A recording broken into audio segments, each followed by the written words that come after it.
এখন থেকে বিচারকদের নিয়ন্ত্রণ ও শৃঙ্খলার দায়িত্ব সুপ্রিম কোর্টের। ৩ মাসের মধ্যে বিচার বিভাগের জন্য সরকারকে পৃথক সচিবালয় প্রতিষ্ঠার নির্দেশ, হাইকোর্টের রায়।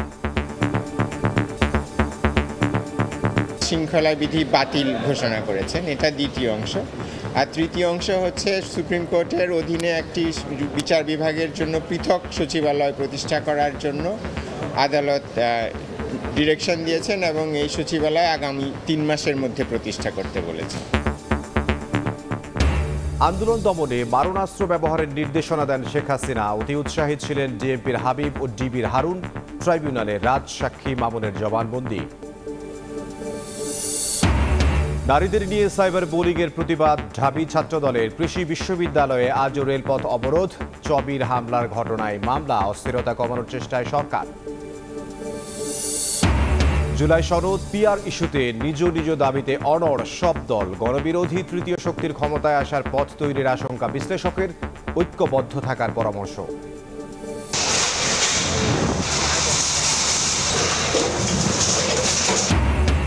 কক্সবাজারে উচ্ছেদ অভিযানে দখলদারদের হামলা, কয়েকজন পুলিশ সদস্য আহত, আটক ৩। গাজীপুরেও অভিযানে গিয়ে হামলার শিকার ২ কর্মকর্তা।